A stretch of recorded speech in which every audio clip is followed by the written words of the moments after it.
is they lie without hesitation, without fear, without a shred of guilt. And the terrifying part? They believe their own lies. You could show them proof, black and white, undeniable evidence, and it wouldn't matter. They will look you dead in the eyes and tell you you're wrong, tell you it never happened, tell you that you're crazy for even bringing it up. And they'll say it with such confidence, such conviction, that for a split second, you will question your own memory. That's how deep it goes. That's how powerful their manipulation has become. This isn't just deceit. This is erasing the past. They will rewrite history in real time, right in front of you, and expect you to accept it without question. And if you refuse, if you push back, that's when they turn it on you. Suddenly, you're the problem. You're the one who can't be trusted. You're the one making things up. They twist the story so expertly, so effortlessly, that even people who witness the truth will start to doubt themselves. That's how they control the narrative. That's how they maintain their power. They don't just manipulate people, they manipulate reality itself. And the more they get away with it, the bolder they become. They test the limits. They start fabricating stories so absurd, so blatantly false, that you think, there's no way they believe this. But they do. And if they don't, they will force themselves to. Because once a narcissist reaches this level, the truth is no longer relevant. The only thing that matters is the version of events that benefits them the most. And here's where it gets truly disturbing. They don't just lie about what they've done. They lie about who they are. Their entire identity is a fabrication. One day, they're the victim, the misunderstood soul who has suffered so much pain. The next, they're the hero, the savior, the one who's always been right. They shift between roles seamlessly, adapting to whatever will give them the most sympathy, the most admiration, the most control. And if you ever try to expose them, if you ever try to tell people the truth, be ready, because they will destroy you before they ever let that happen. They will turn everyone against you. They will make you look like the liar, the manipulator, the unstable one. And the worst part, most people will believe them, because by the time you try to speak up, they've already planted the seeds. They've already rewritten the story. And once their version of reality takes hold, there is nothing you can do to change it. At first, they pretended to care. They mimicked emotions, played the role of someone who felt guilt, who felt remorse. But now, there is nothing left. No hesitation, no second thoughts, no conscience. They hurt, they betray, they destroy, and they feel absolutely nothing. Watch them carefully. Most people, when they cause harm, they carry the weight of it. They might deny it, they might justify it. But deep down, there's something inside them that knows. Something that tugs at them, makes them lose sleep, makes them question if they went too far. But a narcissist who has fully surrendered to darkness, that feeling is gone completely. They do not lose sleep. They do not hesitate. They do not question themselves. They take what they want. They break whoever gets in their way, and they move forward as if nothing happened. If you confront them, if you try to make them see the damage they've done, they will stare at you with empty eyes, indifferent, unaffected. Or worse, they will smirk, amused by the fact that you still believe they have a conscience, that you still think they are capable of feeling regret. They will watch you cry, watch you suffer, and the only thing they will feel is satisfaction, because in their mind, if you're in pain, it means they have won. And what makes it even more dangerous is that they are no longer bound by the limits that hold normal people back. The fear of consequences, gone. The shame of being exposed doesn't exist. The weight of guilt, never felt it. That's why they escalate. That's why their destruction becomes greater, their betrayals more severe, because there is nothing stopping them. They will break trust without hesitation. They will manipulate without a second thought. They will ruin reputations, steal, cheat, lie, and burn bridges, not because they have to, but because they want to, because there is power in destruction. Because every time they get away with it, they feel untouchable. And here's the terrifying truth. They do not care who they hurt. It doesn't matter if it's a friend, a lover, a child, a parent. If standing in their way means you need to be sacrificed, so be it. If destroying you benefits them in any way, it's already done in their mind. They will look you in the eyes, tell you they love you, and in the same breath plan your downfall without an ounce of guilt. The world is a game to them, a battlefield where there are only winners and losers, and they will do whatever it takes to make sure they never lose. If that means discarding people, so be it. If it means stepping on those who trusted them, even better. Because when you have no guilt, no remorse, no conscience, nothing is off limits. They don't just manipulate people anymore, they manipulate reality itself. Their control is no longer just psychological, it feels almost supernatural, as if they have mastered the ability to warp perceptions, twist truths, and pull the strings of those around them with terrifying precision. They don't just deceive, they orchestrate. Every word, every move, every calculated silence is designed to bend others to their will. And the scariest part, most people never see it happening.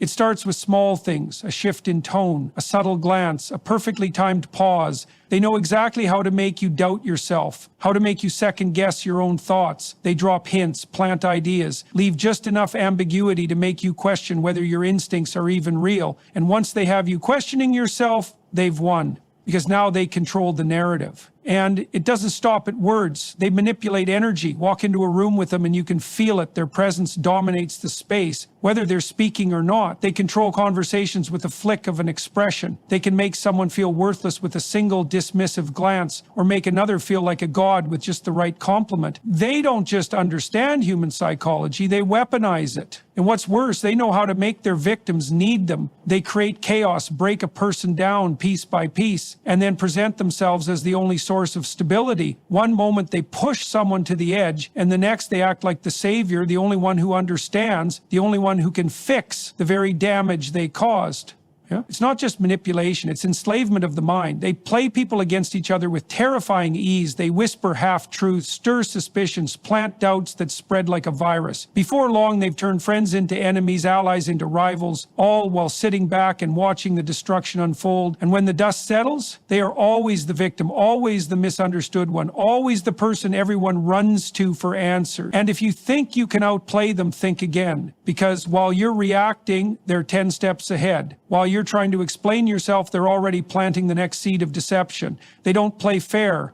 They don't play by the rules. They create the rules. And the moment you think you have them figured out, they change the game entirely. They are not just manipulators. They are architects of illusion. They do not just lie. They reshape reality itself, bending the world to fit their own twisted version of the truth. And once they have you trapped in their web, once they have rewritten the story so completely that even you can't tell what's real anymore, that's when they know they own you. There was a time when they pretended. A time when they wore the mask of morality, when they played the role of someone who at least respected faith, decency, and truth. But that time is gone. Now, they don't just reject morality, they mock it. They don't just ignore faith, they despise it.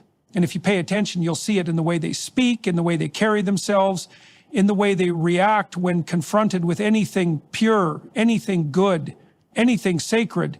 They don't just avoid truth, they attack it. They belittle those who hold on to faith, scoff at those who believe in higher principles, and tear down anyone who dares to live with honesty and integrity. Why? Because deep down, truth exposes them. Faith reminds them of what they will never be. And morality, it is a mirror they cannot stand to look into. So instead of facing it, they destroy it. Watch them closely. The moment someone speaks about honor, about love, about sacrifice, they roll their eyes, they smirk, they sneer. Why? Because those things threaten them. Goodness repels them. They cannot stand the presence of something pure because it reminds them of their own emptiness. And rather than change, rather than seek redemption, they would rather corrupt everything around them. They would rather drag others into the darkness than admit that light even exists. They will mock faith openly, laughing at the idea of accountability, at the idea of a higher power that sees through their deception. They act as if they are untouchable, as if they are their own gods, as if nothing and no one can hold them accountable. And that's when you know they have crossed the line, because once someone believes they answer to no one, once they see themselves as the highest authority, there is nothing they won't do. And here's the chilling part. They don't just reject morality for themselves. They try to destroy it in others. They will test you, tempt you, push you to abandon your own values. They will ridicule your beliefs, make you feel foolish for having principles, try to convince you that integrity is a weakness. They want you to give in. They want you to abandon the things that make you strong, because the weaker you become, the more power they have. And the moment you stand your ground, the moment you refuse to bend, you will see their true nature. The mask will slip, the charm will fade, and what's left is something cold, something cruel, something that hates the very idea of goodness. They will lash out, rage, attack, not because they are strong, but because they cannot stand to be in the presence of something they cannot corrupt.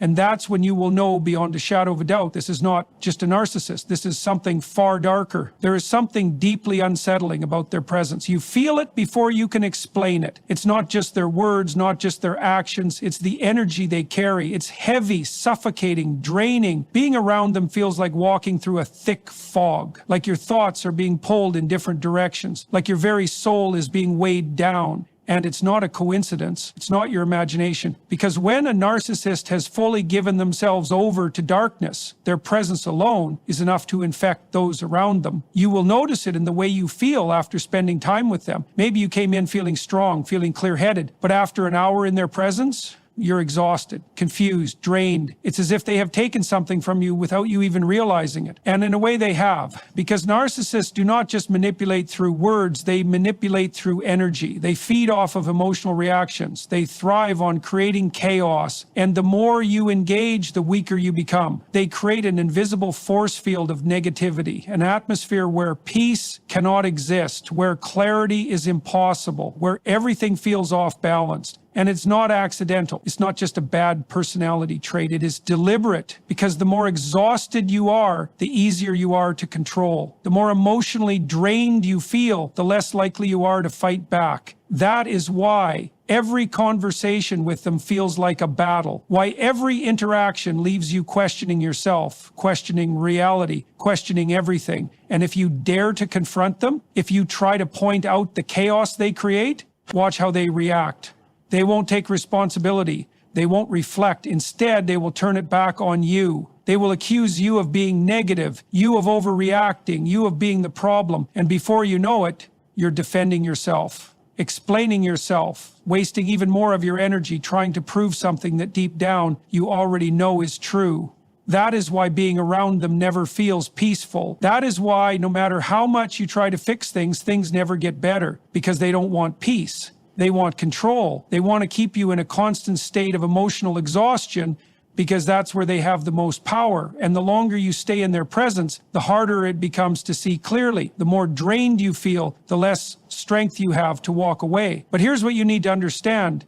You don't owe them your energy. You don't owe them your time, your explanations, your endless attempts to make things right. The only way to win this game is to stop playing. The only way to protect yourself is to recognize the weight they place on you and remove it. Because once you step away, once you clear their presence from your life, you will realize something shocking. The exhaustion disappears. The confusion fades. And for the first time in a long time, you can finally breathe again.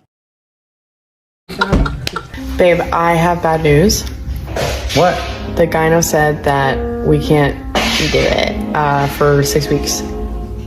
Really? Yeah. Oh, man. Well, what'd the dentist say?